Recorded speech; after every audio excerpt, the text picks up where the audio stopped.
This is Charlie Parsons for Boxing Social in association with Empire Fight Store. I just want to give a quick big ups to you, Joe. You've jumped on very close to Christmas. I think this will come out after Christmas now. But as I was saying, I feel a bit of a pest getting on at some of the guys this close. I think people just want to unwind now, stop talking boxing, and enjoy the sort of festive period. So thank you for making the time and No coming on. problem at all. No problem at all. I don't know whether is that doing your head in No, now? it's okay. It's okay. My lighting's all a bit weird, but I'm not the one on camera. You're all good. I can see you. Yeah. Joe, mate, I suppose looking back on 2022, a year of ups and downs, I think would be the right way to put it. We look back at the knockout reel that's we're just seeing everywhere at the minute, that magnificent knockout of Ogawa. And then obviously you were then stripped of your IBF and what we expected to be probably the best year in your boxing career ever, just when it was one that was, started high and then took its turn.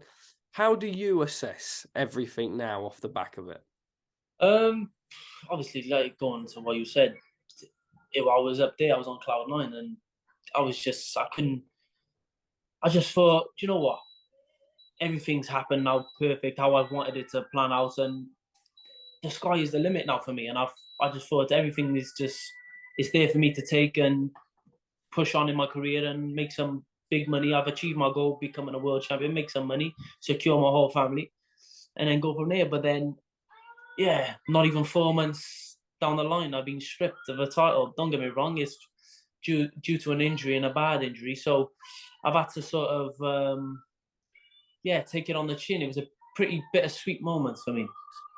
Let's talk a little bit about the injury. I saw you out in Abu Dhabi when you were there watching Zelfa and his fight with Rakhimov, and we will go into everything in that fight and Rakhimov in general. But how is the hand now? Are you ready? I know that sort of coming off the back of injuries, it's always difficult to go into a hard fight. You do go into that hard fight with Rakhimov, but I Yeah. imagine for you yourself, like you've proven your level, you just want to get back out there. Yeah, for me, like when I watched him, there is nothing that I haven't faced before. Do you get me? I've fought tough fighters in my amateur career, and they're great fighters. 2 seconds, let me turn this telly down because this is doing my head. That's all good. Right behind me as well.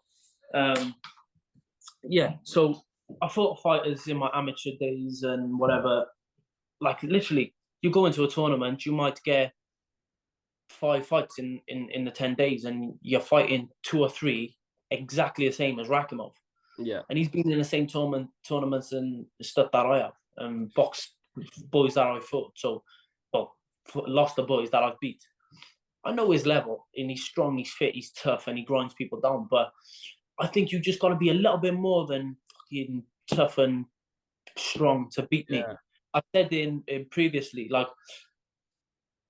in the amateurs, I only boxed one way, and I was back foot boxing. I didn't have to learn how to fight because my bread and butter was on a back foot and fighting all the time like that. So when I turned pro, I knew what I had to work on. I knew I had to be able to go forwards, fight on the inside, close up, and everything like that. Now I've mastered it all. I know I've got that in the locker. I know I can box on a back foot. I know I can go forward. I know I can go backwards, fight in a pocket. My defense is great. I know I got it all now. And he has to. He's never going to outbox me. He's never. No. His only plan is to try and rough me up, get close to me, and work away. But when you get close and you start winging them wild hooks in, you're going to open yourself up, as we've seen Yeah. Zalfa do. Because Zalfa made him look silly at times.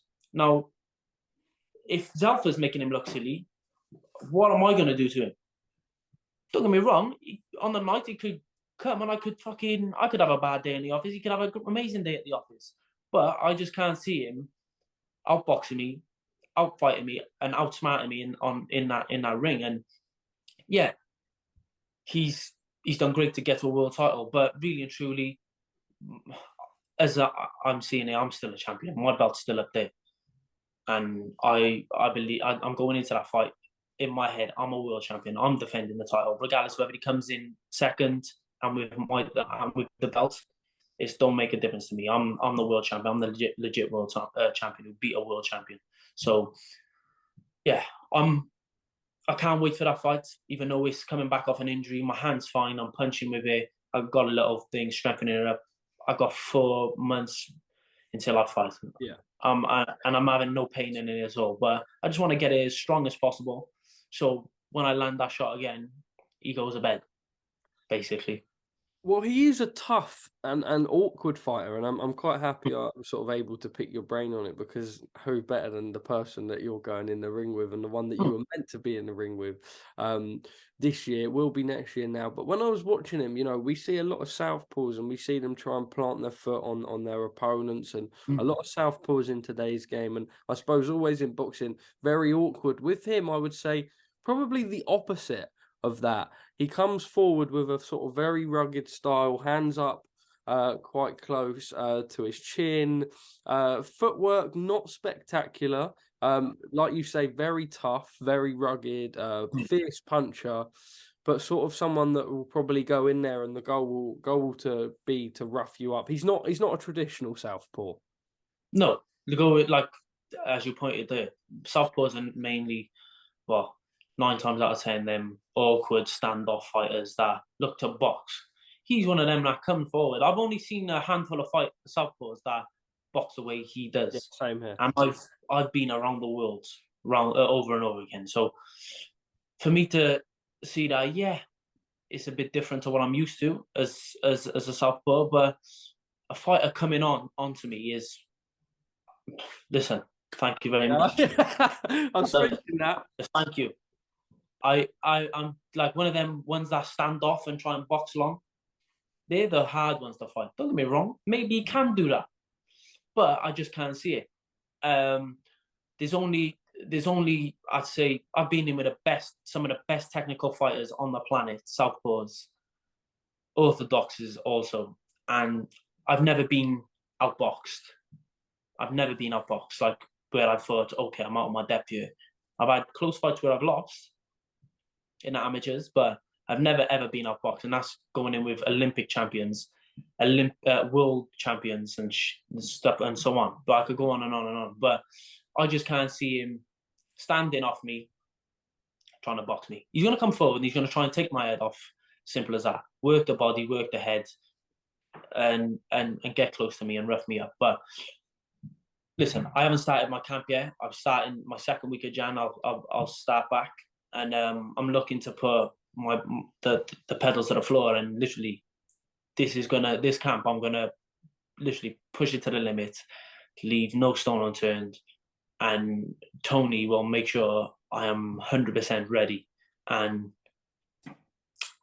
make sure I'm fit enough to stay in there for the 12 to whatever he brings, and whatever he brings, I'm gonna handle, and for me to be in a best shape in my life so I can get him out of there. So yeah, to be honest, I can't wait, because now I know it's going to be in Wales. I seen Eddie's tweet yesterday. It's in Wales. I still haven't seen the announcement, so well, I'm saying it's in Wales. I'm waiting for the announcement. It will but be in Wales. He did say he put a Welsh flag, so I'm assuming it's Wales. And it's in April, so I cannot wait to get everyone back in our arena and bring in another memorable night to Wales and Cardiff. It is so nice to have British boxing back in Wales and Cardiff. It's only down the road from me as well. In the UK, I'm in the southwest, so it's nice to not be travelling too far for a show. Let me ask you. I don't want to dwell on Rakhimov too much, and I also want to go back on that Ogawa performance and talk about everything leading up to that. And then I suppose further on 2023 as well. But just lastly on Rakhimov, that fight with Zelfa, what did you take from it? Obviously, early on, Rakhimov, you know, in the first round come out, he looked powerful. Zelfa was chin tested a little bit, but then Zelfa picked up and started to look very strong, was sussing him out a little bit. Rakhimov closing the gap at times, and you could sort of tell Zelfa didn't. Not that he didn't like it, but you could tell that it was getting to him, and obviously on a short camp and whatever. And then obviously what happened. But I think there were points in that fight that sort of showed that Rakhimov can be outboxed, and there are ways to stop him from closing that distance. Yeah, I thought Zelf had done very well. I thought he was winning the fight. Don't get me wrong, the tide started turning middle rounds, but who knows where the tide was turning? It could have switched back towards like the last little stretch. But I had Zelf a good 2 rounds up. He was outboxing him, but yeah, he come out strong. The same way, a good fighter will a smart fighter will always find a way to get around them tough fighters that come in and trying to rough them up and stuff like that. They'll start to think their way around the ring. And I just thought with Zalfa, he did everything right. I just thought his movement was a little bit too erratic sometimes. It could have been a little bit smoother where then you're not using as much energy. But apart from that, I thought he done everything what he should have done. And unfortunately, he burst his eardrum. His balance went, and I noticed it straight away in the 8th round. And I sat there, and I was sat next to Eddie, and he went back to the corner, stood up, and I could see his leg, like one leg was shaking. And I said, "Is something wrong with his leg?" He was like, "Yeah." And then we're looking, and obviously come out in the 9th, and yeah, he just seemed all over the place. And I've never had my eardrum burst, so I couldn't really tell you what it's like. But yeah, he looked like Bambi on ice at times. Let's look back now on the summer, and it was so majestic. Obviously, you put out, I can't believe I just used the word majestic, but it was majestic, to be honest with you, Joe, mate. Jamie Ward has only told me and showed me the photo of the 2 of you after the fight about 6 million times. So I felt like I had to put that in here for him, because I think the last time I've seen him in Leeds, he had it framed. So every time there's an advancement on the photo. But look, it was a special knockout. You had your doubters leading up to the week. People, and Ogawa was and still is, someone that's feared in the division. But you went in there and just such an incredible shot. I know a long time now, and you won't want to sort of live in the past too much, but you'd be lying if you said, growing up and going through boxing and boxing around the world, the goal is to turn pro, like you say, and ensure your family's stability. And no better than doing that on the biggest stage in your hometown. Just special. It really was special.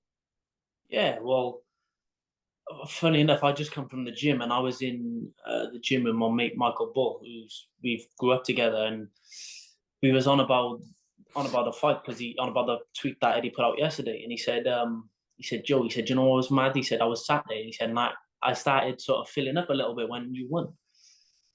I mean, he said, then I got home. He said, I got back to my house, and my missus was still up because she was watching his kids. And he said, I went to the missus. He said, you know what, Sean? He said, we were on. I remember us on the streets as a kid, walking around, doing this, doing that, getting up the mischief, and we all have this. Yeah, we all have the say, yeah, we're gonna play for Man United, we're gonna play for Chelsea, we're gonna play for Liverpool, we're gonna do this, we're gonna do that, we're gonna play rugby for Wales. Or he said, and Joey always said, he said, I'll be a world champion when I'm older. I'll be a world champion. He said, he's only fucking gone and done it. He said, and that's what he said. I couldn't sleep. He said, I couldn't sleep all night.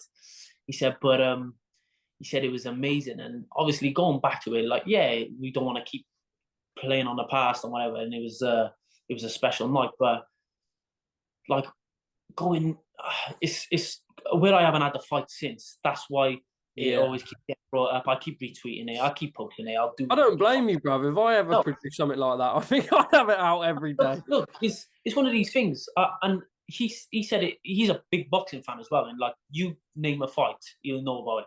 He's just one of them. We've always grew up, and his family's is a traveling family, and they're boxing people. Do you get me? So we used to stay up all. I used to go around days. We used to stay up all hours of the night watching all the old fights and all the fucking the early hour fights. But he said to me, he said, people would say to me, "Fucking hell, no one have done no Welsh fighter have done a fight like that, KO'd someone like that on a big stage for like." He said, "What do you mean, no Welsh fighter?" He said, "No British fighter have finished a fighter like that for a world title. No British fighter. Never mind the Welsh fighter." He said, "So," he said, like, don't just fit in Britain. Yeah. So when he was saying it to me earlier, I was thinking, Joe, what fucking right? But it was a hell of a knockout. Don't get me wrong, and it's just one of them. Like I kept playing with my Joshua Hernandez knockout, but then this one comes, I'll play that. Now If you I get play another that. knockout, I'll play that. Yeah. It's just one of them things, isn't As it? you It's just should. As you should. as time goes on, and like, don't get me wrong, that's a shot and a knockout that will be played for years and years and years and years to come. It will. And whether I post it or whether fucking Eddie posts it or whether someone's gonna post it and they're gonna tag me and I'm gonna retweet it and I'm gonna repost it. So just get used to seeing it. Mate, I'm more than that. Every time I see it, it gets better. Look, let me ask you on a personal note. We see when boxers headline in their hometown. I saw it in Leeds recently. How grateful the undercard fighters are. With you, you'll experience that, and there'll be big ticket sellers, and there'll be people that are really, really grateful to be on your bill.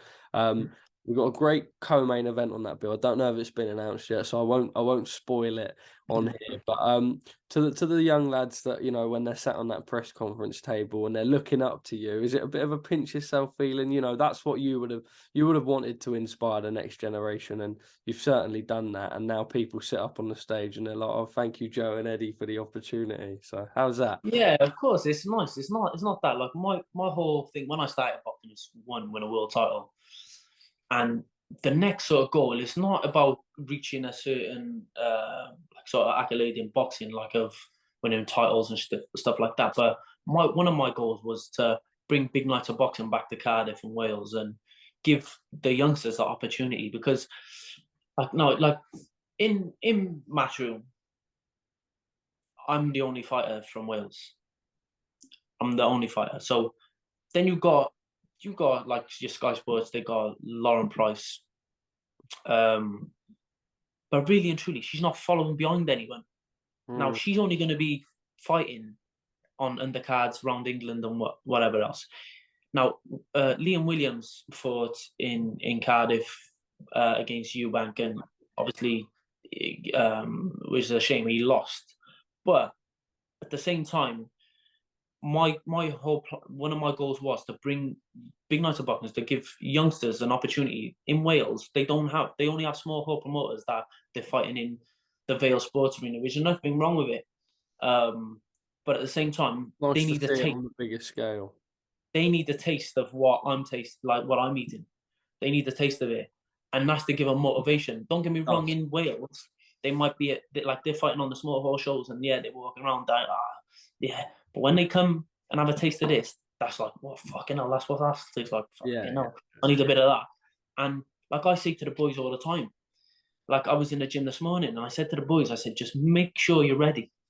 Just be ready. I'll put your names forward, and then whatever happens from there, if you get the call up and whatever, thing. But just know, promoters love ticket sellers. And so get start asking wrong. I said, right. but I said, I try and like on my last show, I managed to get Joe Morgan, Kieran Jones, and Ben Crocker on, which I put their names forward because they were all ready and ready to fight. So I thought perfect there. But now, like, there's a load of boys. It's the new year coming. They're all going to be ready because they want to get out early. They're all going to want to be on that bill and all. Yeah, of course. And like for me, and funny enough, Monique Bucks. Obviously, she lost that fight. She went and avenged that defeat a couple of weeks ago. But she's someone I grew up with. So like for me to have them on that show was fucking amazing, and for me to get another show in Cardiff in the CIA now, it's going to be massive, and for me to give opportunities to other young fighters and up-and-coming fighters that have got unbelievable talent, some of them, but they just don't get the recognition because they haven't been seen by the big promoters. So it'll be good for them to get on that card. Look, Joe, finally from me, I know you won't ever want to look past Rakhimov or anything, and I don't expect you to, but we've seen talk online back and forth with SHAKUR Stevenson. We know that he's moved up after failing to make weight at his last fight out, but you've mentioned a catch weight or something. Is the goal for you, and I know before there's been speak about, potentially doing that as a stadium fight and him coming over. I think we'll be hopeful if we see that. I think it would be a chance. Obviously, we look at promotional politics and everything that's involved, but we can only hope. But just away from, I suppose, that fight itself and just everything else, it will be unifications and just the biggest fights possible. Like you say, delivering the biggest nights to Cardiff. Yeah, well, for me, I want to unify, but at the same time, he called me out after the fight. That was one. Well, then we had a little back and forth on Twitter, and then there was a TalkSport radio interview that he done, which my friend actually videoed and sent it to me. So he can't say if he says I can't say I'm lying, because he says on there I've moved up to 130. I can still make 133, so we'll do it at catchweight. And it's a big fight for him, and it's a big fight for me. Yeah. This, and this, and I'll come to the UK. So that's he said it. Now that's pretty much like 3 times he's mentioned my name. Yeah. We need to get in the ring. Simple as that. We just need to get in the ring, regardless whether it's for the title or it's not for the title. I love to see someone gunning for SHAKUR, because a lot of people are gonna be. If it was on the street, I'm no big bad man, but if it was on the street and someone, I'm one of the quietest and nicest people you will ever meet. But if you see me on the street and you said something out the way to me, I will not. People who really, really know me know you ain't gonna get away with that. Yeah, I gotta punch you in the mouth. Yeah. Simple as that. So, but like I said, I ain't no big bad man. I can fight, no problem. But you've mentioned me 3 times now, and I ain't gonna let anyone get away with that. We have to fight. We gotta fight. But obviously, if that can be sorted along the line. But first and foremost, I've got to deal with Rakhimov, because without Rakhimov, my clout ain't there. I need my title back, because he's going to look, mate, you just got, if I, God forbid, I lost to Rakhimov, mate, you got beat by Rakhimov, don't what I'll do to you. So I need to do a job on Rakhimov, get my title back, then I got a bit of clout. Meet him at a catch weight 133 or whatever. I'd even go up to 135. Yeah. But whether you wanted to come to Cardiff, do it in the City Stadium, do it in Cardiff Castle, do it in Vegas, I'm happy. But yeah, it's just one of them. I've got to deal with Rakhimov first, and then. But I know that's there. It's gonna play. It's gonna play at the back of your mind. Yeah, it's what's it called? Manifesting it. Yeah, of course you've got to. Look, Joe, thank you for your time, bro. Like I say, so close to Christmas, I appreciate it. It's always nice to catch up and touch base with you anyway. So thank you for making the time.